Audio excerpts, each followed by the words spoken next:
Thank you guys for doing this on kind of short notice. When I found out I was going to be in Sofia this week, I reached out and spoke to our embassy and our State Department and said, if there's any way I can help, anything I could do, let me know. So thank you guys for taking your time to do this. Just going to spend a little bit of time talking about, well, I was going to say my favorite topic, but actually youth is my favorite topic. So if I could, I was just telling Eric on the way over here, I would spend all my time with kids and not adults. I think kids are just adults that haven't been screwed up yet. So I just literally came from a trip to Africa where I spent the entire time with children talking about their futures. But entrepreneurship then would be my second favorite topic. And growth is what we're going to talk about today. Some of the key things that you have to get right to grow. So for us, I am a software engineer by trade. It turns out I was not a good one, but I did not know that until I hired good ones. And my own employees asked me to stop helping them. So I got fired by my own company, went into marketing, and it turns out that was the one thing I was good at, even though I am a software engineer by trade.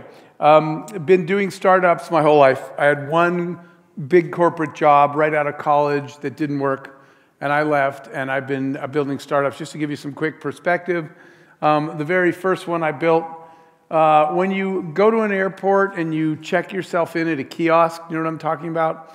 The check-in kiosk, that was our first invention. I missed a flight back because you had to talk to a human to get a boarding card, which made no sense to me. So I went home, took out a pencil, started drawing kiosks, and now they're in every airport in the world, pretty much. That was the first startup. No idea what we were doing or how to do any of it. Never run a company. Only had one job, and I was bad at it. But it worked. Travel and tourism is a personal passion of mine. All I ever wanted to do was travel. So I was creating companies in the space so I could travel, which is why Priceline.com is where we started in the U.S. And then as we started growing, it rolled into, it here as Booking.com. It's the same company. So Priceline was a startup. Booking was a startup. The company today is in 200 countries and territories. And today, somebody just texted me this. I don't keep an eye on it. But it was a startup on a table with a little group of people, and it's worth $160 billion today. So the only importance of that is somewhere along the way we figured out how to scale something small into something big. We did it now, for me, it's been involved in that 3 times. Between Priceline, Booking, we did another one called ubid.com, which also became a multi-billion-dollar company. We were one of the 5 largest auction sites on the internet. So the things I'm going to share with you today, none of these were things that I knew when I was building a company, which is literally why I'm here, because I wish someone had told me which things I had to get right. These were things that afterwards, people kept on saying, how did you guys take a startup and take it global? Right? Now everyone talks about the unicorn, the billion-dollar company. We never said that once. We were just trying to build a good company. It just turned out that way. But in looking at the things that worked, so that's what I'm here to tell you. I'm not a professional speaker. I'm not a teacher or an educator. I'm an engineer. But I can tell you what actually worked. And that's what I'm going to do. So let's start. Things that were significant to us achieving this level of explosive growth. The first one has to do with people. And that's understanding that it's not a money game, it's a talent game.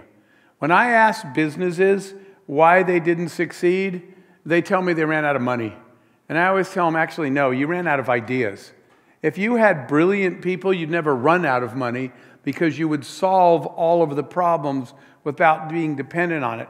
People get too dependent on funding and believe if we only had more money. We, from the beginning, said if we only had smarter people and better ideas, we would need less money. The most valuable resource in the world is not financial capital, it's human capital. So focus specifically on talent over funding, and let me explain how you do that.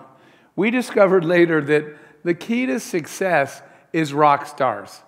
And let me explain what I mean by that. When we went back and looked, conventional wisdom. So I want to hire her, right? But she's a rock star. so she's way more expensive than the other choices that I have. So what do we do when we're building a business? We say, I can't afford her. She's way too expensive.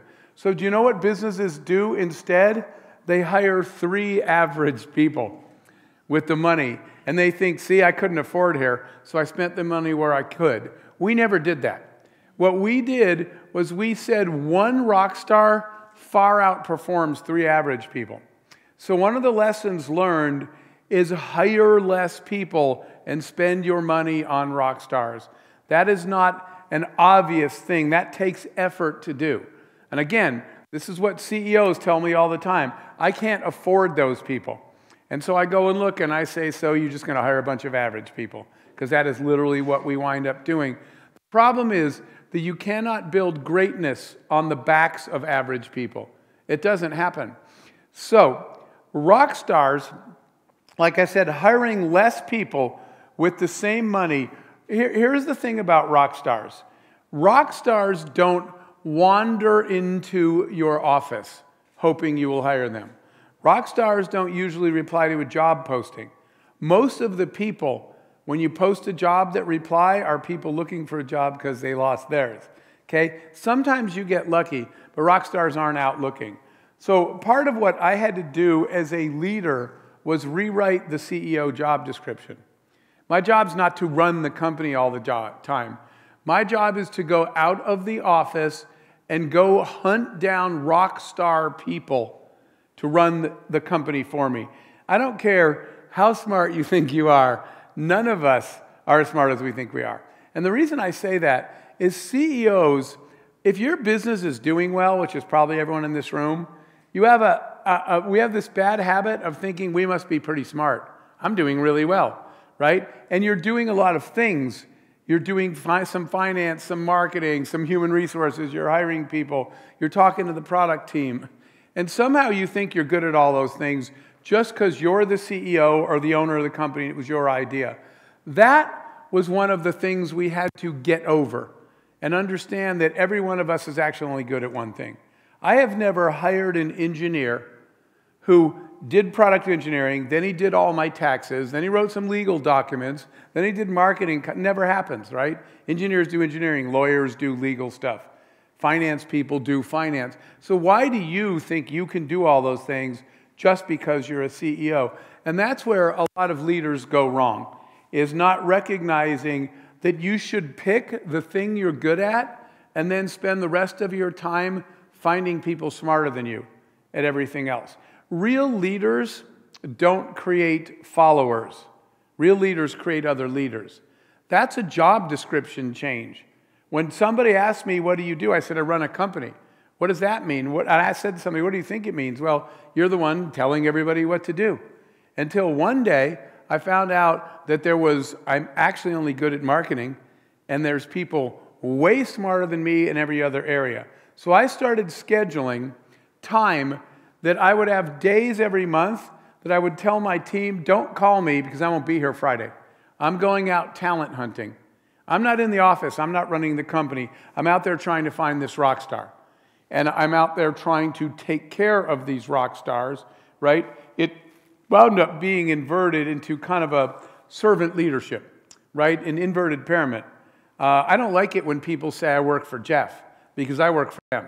My job is to find rock stars, convince them to work for me, and then take care of them so that they never want to leave, right? That is how I was walking through the halls of our company one day. And we were not a multi-billion-dollar company. We were a startup. But I looked around. Remember, I had a smaller team, but I spent my money on the best. And I was looking around like this. I said, if we switched industries right now, we'd probably still win. Because all the best people all work right here in this building. That's your job. Your job is creating and finding leaders and getting out of their way. It wasn't until I stepped aside that my business really started to grow. And now, people would ask me a question, and I would say, I don't know, ask Angela. And they're like, well, aren't you the CEO? I said, yeah, but I don't know, just go ask Angela. And they would say, don't you own the company? And I would say, yes, that's why I hired Angela. And people would say to me, if you're the owner of a company, you have to know everything that's going on in that company.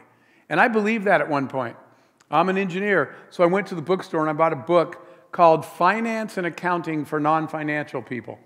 And I said, everyone says I own the company. I need to know everything going on here. And I believed him. I bought that book. I was all excited. And I went home and I opened the first page. And I said to myself, okay, this is stupid, right? But you know what I'm going to do next? I'm going to buy a book called How to Be Your Own Dentist. Except I'm never going to do that. I'm going to go to a dentist. So why am I suddenly pretending I know finance?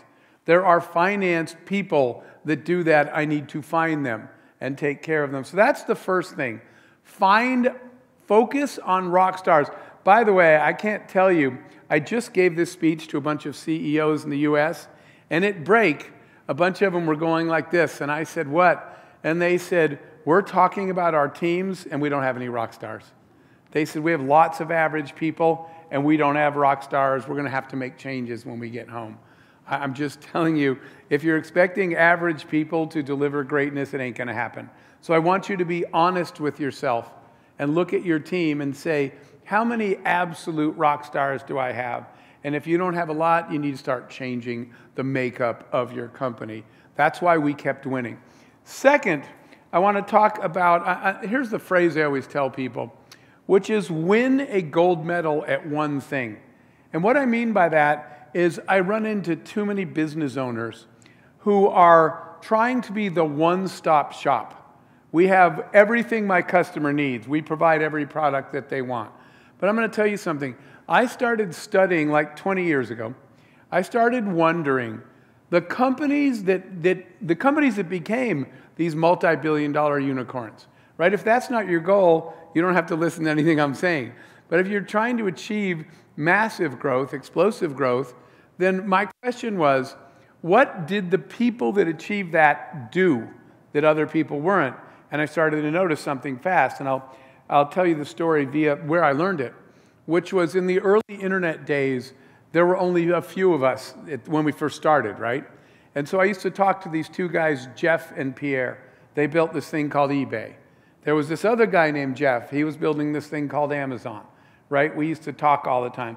Actually, it was funny because I was doing a TV interview, and they said, in the early days, what did it take to be successful on the internet? And I said, you just need someone named Jeff on your team. Because for some reason, the first three internet companies that got big were eBay, Amazon, and Priceline. We all had Jeffs. Anyway, I was talking to Jeff one day, and people forget that for 7 years, all you could buy was a book. And he said to me, one day, we're going to be the marketplace of everything. And he said, but not until, this is a quote, not until I'm the best damn bookseller on the planet. And I said, why? He said, you have to win a gold medal at something to be recognized. That's how you go global and international, because people know you're the best at something, right? And so he said, I'm only going to sell books until I'm a recognized leader in a category before I expand. There was another friend of mine in the U.S. had a company named Zappos. Do any of you know that company? Tony. Tony said to me, I just need to be the best damn bookseller on the internet. Shoe seller. So we were trying to build, we were selling cruises, vacations, hotels, all these things. And when I looked at example after example, I was just last week, spent some time with the Adidas family, the family that founded it. And all he did was have a shoe. And he said, I will have the best sports shoe on the planet before I do. Same theme every time. Nobody that hit explosive growth did that by having 4 products and 3 business lines and running 5 different companies. They picked a gold medal and they rode it all the way. So you know what we did? We were trying to sell cruises. We were trying to sell vacations. We were trying to sell, that's why I was asking you this. We were trying to sell hotel rooms. And Bezos said, be the best damn something on the planet. So the question to ask yourself is, what is your gold medal product, right? What is the one thing you know you're best at of all the things you do? Many times, companies I advise around the world, they say, can you help us grow? And I say, yes, but I have to shrink your company first. You're doing too many things. And so you know what you are? You're really good at one thing, your gold medal, and you're doing okay at the other things. And so we were generating revenue from cruises, generating revenue from vacations. But hotels, when I asked my team, what's our gold medal product? They said, Jeff, no one knows hotels like we know hotels. We're not actually that good at cruises or vacations. So you know what we did? We killed those product lines.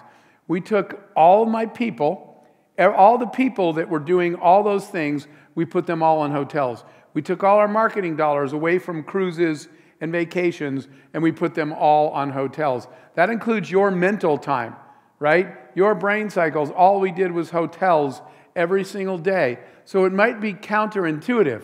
We got rid of our additional revenue streams, and we put everything in our gold medal the way Bezos told me he did with books. And today, we are literally the world's largest seller of hotel rooms.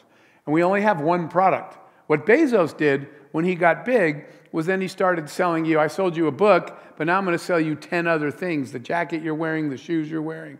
What we said was, I'm going to sell you a hotel room, then your brother a hotel room, then your mother, then your best friend. We're just going to sell everybody a hotel room. So we have one product, right? So when people tell you you need multiple products, multiple sources, we have one product, and the company sells $20 billion a year worth of one product, and I don't know, net profit is probably $3 billion a year. You don't need to listen to that advice. It's because we're not the only hotel seller. We're just really, really good at it. We are, at this point today, the next biggest company to us is Expedia, and we are 10 times the size of our nearest competitor. But I'm telling you that only because we said, let's pick our gold medal product and do the one thing we're really good at and put all our effort on that instead of spending some of our marketing dollars. If you've ever seen a Booking.com commercial, you can still buy an airline ticket in a hotel. Not one dime is spent on marketing those. Have you seen a commercial? The commercial is just hotels, right? We don't spend money on anything else. That's our gold medal. The next one I want to tell you about is I want you to think about, so we got two things already. Going back and really looking at your team and seeing if you're building your future on rock stars or if you're spending your money more wisely on average people. Second, your gold medal product. Quit trying to sell everything to everyone and be the one-stop shop. Find the product that your team absolutely crushes and place all your bets on that. Every company I found that became massive did so on one product, not on 5. Later, they added those. Third thing I want to tell you about is gold medal talent. And I want you to think about this. And the importance of identifying your talent is that you don't go after business opportunities that don't require your gold medal talent. So let me explain that. Somebody said to me one day, so you run a travel company? And I said, no. They said, what do you mean, you're in travel? I said, I don't actually have really travel people that work for me. And they said, who works for you? I said, we're an algorithm development company. We're not actually a travel agency at all. The reason that we were able to go Priceline and booking these companies into 200 countries is because we wrote these, today they'd be called AI. But back then we wrote these brilliant algorithms that can assess everything from competitive prices to events going on to 10 years worth of history in bookings to booking trends and timing across thousands of data points. Basically what they do is they take the revenue yield of a hotel and all of its rooms and they improve it. And then they learn and they get smarter. So these algorithms outperform the entire revenue department of the hotel chain. So one by one, hotels said, you guys get a better yield out of our rooms than our staffs of people do. Of course we do. We have algorithms that can process thousands and thousands, well, millions more data points, and they're learning algorithms. So our gold medal talent is algorithms. Our algorithms are brilliant. Why is that important? Because once you've identified that, that has to be your North Star. When somebody says somebody said to us, you should sell luggage, baggage, suitcases. Does it take an algorithm to sell you an overnight bag? No, then we're not interested. If you focus on work. So by the way, I had this conversation with Jeff Bezos. And I said, what's your gold medal talent? And not using those words then. That's just my words. And he said, delivery. He said, our thing is delivery. And he said, if it doesn't require difficult delivery, Amazon won't touch it. So why do you think Amazon was the first company in the world to start experimenting with drones for delivery? Because that's what they do, right? Why did they come up with Amazon Prime? Because it's a delivery feature. And then even I talked to him recently about his space program. They're like, we're going to find a less expensive way to deliver experiments and satellites to space. Everything he does, in the United States, he bought Whole Foods, a grocery chain. And I said, you're in groceries now? He said, not at all. I don't care about the grocery market. I said, what are you doing? He said, in our market, no one has successfully conquered delivering groceries to your home. They're overpriced, they're inefficient. He said, I'm going to figure out how to deliver perishable items to people like food and groceries. If it doesn't require delivery, he doesn't touch it. If it doesn't require an algorithm, I'm not going to do it because that's my talent. So I want you to assess what is your gold medal talent and stop taking on business things that don't require the thing that you're most talented at. I think I'll do one or two more. I'm checking the time with you, Eric. All right. There's probably 7 of these things that we came up with that you absolutely have to get right to scale. And like I said, I'm doing all this, was never smart enough to know the things I'm telling you. This is all reverse engineering. When we went back to figure out why we're able to do this 3 different times, there were some really common elements. And like I said, when I started talking to people that scaled companies, you could see all the common. That's why I'm giving you some of these examples here. I would say probably a next one is a focus on brand asset. When I see people's marketing, let me explain that. That's another just term of mine. When I see people's marketing tends to be overdone. You're telling me too many reasons I should do business with you. And I'm going to give you a real example. Because that's the natural sort of human instinct, is you're telling me it's easy to use and it's fast and it doesn't cost a lot. And you keep going on until I say yes. So this sort of intuitive way to sell is to keep giving me all of the reasons. But we started studying this over years. And what we discovered is human beings, when they make a decision, there was really one thing that caused the decision. Of all the things you said, one thing stuck with them. That thing is the brand asset. And let me phrase it a different way. 2 different ways to help you think about it. If I could ask you this question, anybody in this room, if I could ask you to give me one and only one reason, right?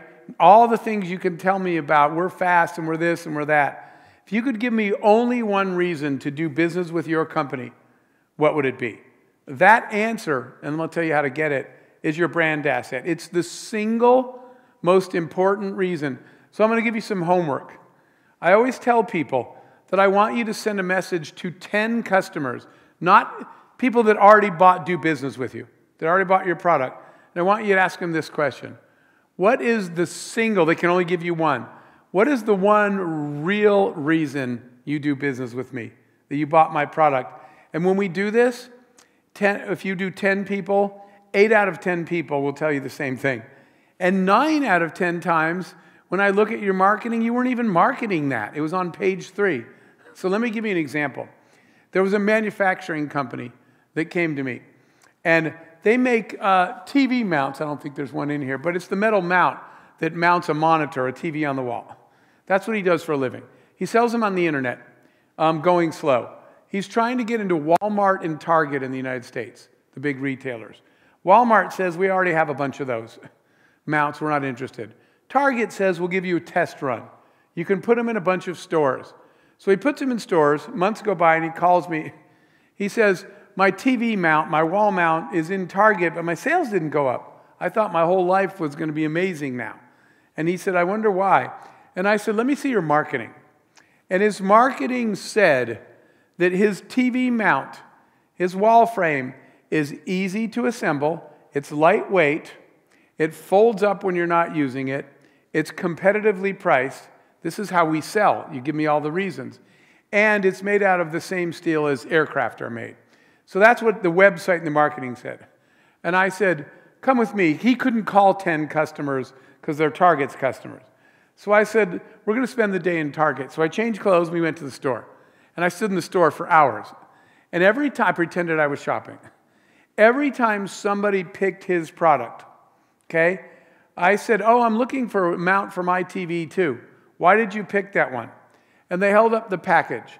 And the package said, lightweight, easy to assemble, folds up when not in use, competitively priced, and made out of aircraft steel. 10 out of 10 people held up that package and said, I don't know what the hell aircraft steel is, but I'm buying that. 10 out of 10 people. I said, but in surveys, you said price was most important when you guys do surveys. People said, yeah, but that TV is the most expensive thing in my flat, and I don't want it to fall. So whatever this steel is, if it's good enough for aircraft, it's good enough for me. So you know what we did? We took the package, we took everything off of it, and in giant letters we wrote, the only television mount made out of the same steel as aircraft, and we sold the hell out of it. Your brand asset is the one most important thing about you, and it has to be three things. It has to be the most distinguishing, it has to be memorable, so people can repeat it, and it has to be powerful. They have to care about it, right? These people cared about their TV falling. And let me tell you about memorable. Remember I told you Walmart rejected us? I get a call one day from this CEO. He said, hey, can you get on the phone? Walmart's calling me. I said, I thought they rejected us. He said, I don't know, they're calling. Will you help me? So I get on the phone, and it's the buyer from Walmart Corporate. And I said, what can I help you with? And he said, everybody keeps coming into Walmart and saying, hey, do you have that thing made out of aircraft steel? And he said, we just like to place a nationwide order, right? So I want you to think about your brand asset and quit trying to market, because when you market all these different things, you know what happens? No one can remember you. I think they're the company that I think you can fold it. People don't remember that. There's something compelling about you that's the one real reason. By the way, you know what ours was? We had, when we launched Priceline before there was a Booking.com, we had a reverse auction. You could make an offer on an empty hotel room. So we didn't say, our website's easy to use, we have lots of hotels, right? You can pay on. We didn't say all those things everybody was saying. All we said was, how would you like to set the price of your hotel room? That's distinguishing. Not every single person, well, let me rephrase that. Not one person said, no thanks, I'll pay what they want. Not one person said, I can do that anyway. Every person said, wait, what? Just like they said, wait, aircraft steel? You're trying to get a wait, what moment. And by the way, if you don't have one, maybe it's time to do something else with your life. Because the businesses that have something that really stand out about them are all the ones that took off, right? Even all the way back to Bezos. You had to go to the bookstore. This was the only place that the book came to you. I have another friend named Mark. Back in the day when everybody went to the DVD store, you drove over to Blockbuster in the U.S. to get a DVD, and he hated going out in the snow. So he said, I'm going to be the first guy that sends DVDs to your house in the mail. And Mark started something called Netflix because he had a difference. Every other store you had to go to. And Mark said, what if I would just send the DVD to your house and you never had to go out in the snow again? That's how he launched Netflix. So find your brand asset. We about at time? Okay. He said we can do one more. Let me think of which thing. All right, I'll give you one more. Thank you. So this one's about operations and operational efficiency. We had a really cool thing one time that Forbes magazine did a study of, this was shareholder value, okay? Not our study, theirs. And they said the highest performing company in the world over a 10-year period. And what they were looking at was if you were an investor and you invested in all these companies, who delivered the highest return over the preceding 10 years. And it wasn't Apple or Microsoft or Google or a bank or a car company. It was actually us. We were shocked. We had no idea.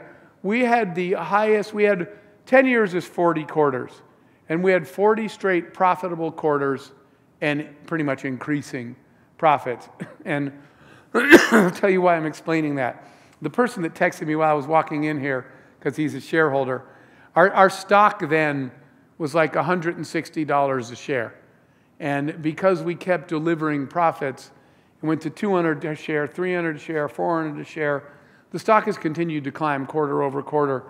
If you want to buy one share of our stock that used to be $160 a share, today it's almost $5,000 a share. It's about $4,900 a share. Now, why am I explaining that to you? Because what Forbes attributed that to was they said we can only attribute this to a relentless focus on operational efficiency. So people asked us, how are you guys so profitable? So I'm going to share one of the lessons that I learned. I was doing a talk, and I was backstage with a guy named Jim, a guy that I know, who sells flowers. Jim's company, Jim had a little flower shop like you would find on the street here. In the U.S., there are 25,000 florists. He was probably volume-wise 24,687. He just had a little flower store. But this day, when he and I were speaking, Jim's company had become the world's single largest seller of flowers. It's called 800 Flowers in the U.S. He is the largest seller of flowers in the world. My question is, how'd you go from little to that? How did you build this company and scale it? And he said, I want to show you something. Now I'm going to close with this. Excuse me.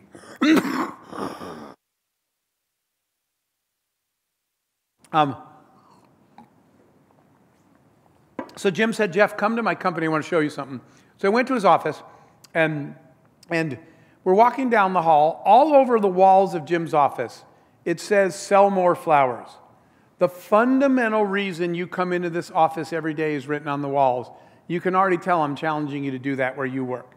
Every day when his employees come in the office, they see on the wall, we're here to only do one thing. If you ain't selling more flowers, what are you doing here? Okay? So he goes, watch this. We go down the hall, and this woman's walking along with some files. And he goes, excuse me, what are you doing right now? And she tells him. And he points at the wall, and he says, how does the task you're doing right now at my company help us sell more flowers? She has two choices. She can answer, or he says, put it down and find something else to do. Then the amazing one. He goes, you think that's good? Watch this. We go outside to the garage. In the garage are delivery trucks. On the floor is George. He's an auto mechanic. He's in a jumpsuit and all greasy. He's under a car doing something. But I noticed something. Even in the garage, on the wall, it says sell more flowers. Everything we do either helps sell flowers or we don't do it. He keeps telling me. So he says, George. George comes out. He goes, I want to meet my friend Jeff. And I said, hey, George. And he's under a car. He's all greasy. And Jim goes, George, what are you doing? And he said, I'm installing fuel filters on trucks. And I'm like, okay, not really sure how that sells more flowers. And then Jim kind of elbows me. And he says to George, how does that help us sell more flowers?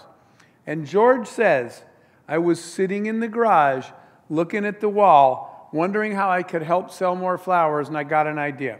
I did research, and I found fuel filters that save $13 for every tank of gas. He said, in bulk, they cost $5. So I bought them, and I'm installing them on all our trucks right now. He said, that leaves $8 left over per tank of gas. He said, when I'm done, I'm going to make coupons that say $8 off flower delivery, and I'm going to go give them to the marketing team. Guys, that's operational brilliance. His mechanic is trying to figure out how to sell more flowers. So I went right back home, and you know what it says all over the walls? Sell more hotel rooms. And when somebody comes up and says, hey, boss, I got an idea, I'm like, unless your idea is you're going to explain to me how we're going to sell more hotel rooms. Later, I took a break from tech and had a music company. When people would call me, I'd say, unless you're about to tell me how to sell out Friday night's concert, call me next year because I don't want to hear it. That's all we're here to do. So last part about that, once a year, I pull all my team in and I ask everybody, can you do me a favor and tell me what you do at this company, what do you do for us and how does it sell more flowers? I make them re-earn their job every year. And one time, one of the guys, Paul, he looked at the wall and he said, I don't really know how the job that I'm doing is helping us sell more flowers. It made sense when I started. It doesn't make sense anymore. And so we completely redesigned his job and replaced him. We don't do anything that doesn't sell more flowers. By the way, if I'm walking down the hall and I'm the CEO, and I ask Yuli, I say, will you do me a favor? Will you go do this? I own the company. I'm his boss. I'm the CEO. My employees have the right. He can say, Jeff, I don't really understand how that's going to help sell more flowers, so I'm going to say no. My employees just tell me no, unless they can see how it's going to sell more flowers. Operational efficiency is achieved by never having any activities that don't actually lead to your goal. You only get there by constantly asking, what is everybody doing right now, and how is that helping us get to our goal? That's how we achieve that level of profitability, because we just don't waste any time in our company. I know I went way over the time. Thank you guys so much for letting me share some of these things with you today.